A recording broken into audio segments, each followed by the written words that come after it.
Hey guys, welcome back. Well, I'm going to take the Potensic A30W up now for a flight review. Finally got enough of a break in the weather. I think I can take it up today. So there is a little bit of wind. We'll have to see how it does. Now I did the unboxing of it a few days ago, so I covered most everything, but some things I was kind of guessing. So I'm going to quickly go over what I learned since then, so we can cover that before we take it up for the flight review. Now, the app you're going to use is the Potensic app. I'll try to put a screenshot of the app here on the video as I normally do.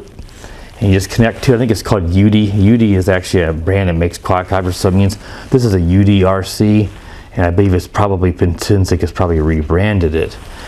So it does have on the app, and it's going to be difficult to see here because of the glare, but it does have some telemetry information it will give you once we get up in the air. It does give you your height, since it has a barometer.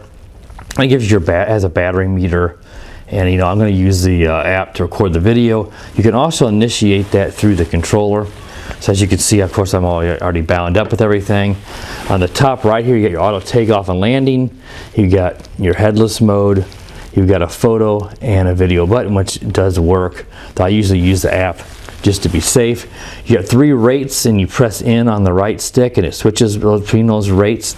And the yaw does increase a little bit as you go to higher rates.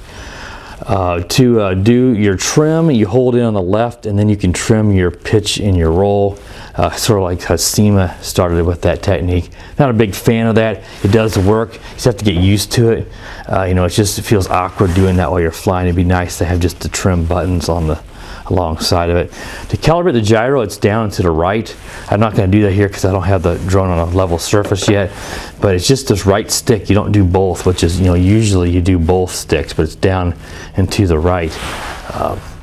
It's just the right stick. It has a low battery warning, which will only show in the app, but it'll also vibrate your phone, and it will make the controller will beep, beep, beep, beep, letting you know. It also has a low signal strength. If you get it too far away, then the drone it will beep, letting you know the signal is getting weak, so you don't lose it. But you're probably not going to be flying this thing far enough away for that. You can tilt the camera up and down. I'm going to leave it up as high as it goes so we can see some of the horizon.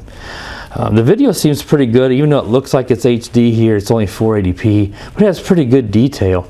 There's of course some lag, but it's not terrible, at least here up close. I was able to fly it in my basement. I got about 6 minutes and 15 seconds doing some casual flying. Outdoors I expected to be shorter, but it had a very long LVC. It was like 2 minutes or something like that. This was beeping, so an annoyingly long LVC. So we'll go ahead and take it up for a test flight. Now, I flew, like I said, in my basement, and like I said, it flew nice, but it does this weird thing. And my friend Donnie and Ron Brown have this drone, and both of them had problems at times with the drone just comes down to the ground on its own. It did it to me. It's almost like it loses its altitude hold or something. It just boom, boom to the ground, and then it goes back up.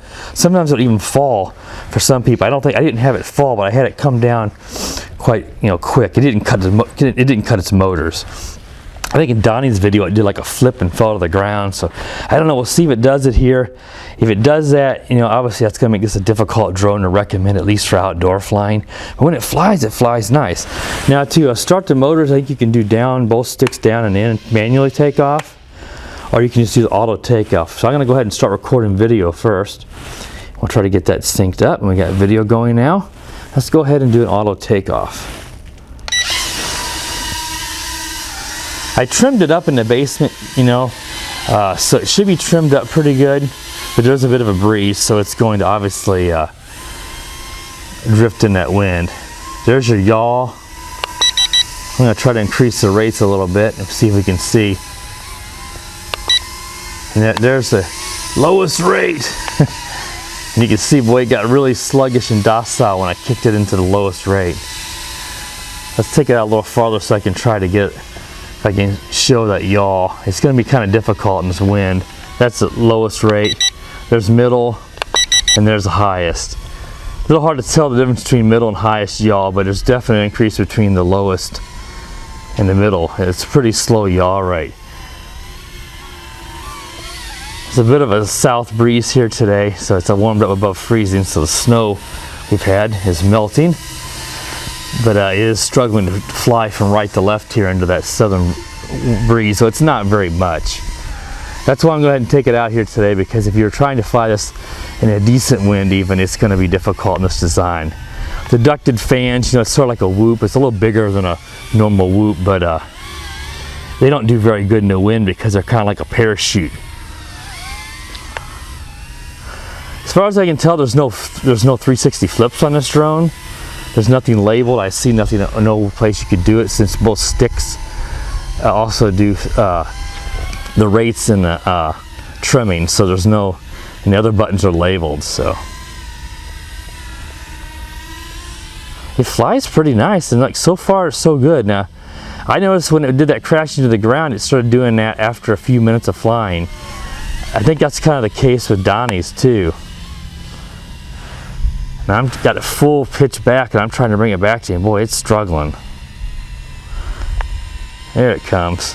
Let's make sure. I want to make sure I was in the highest rate.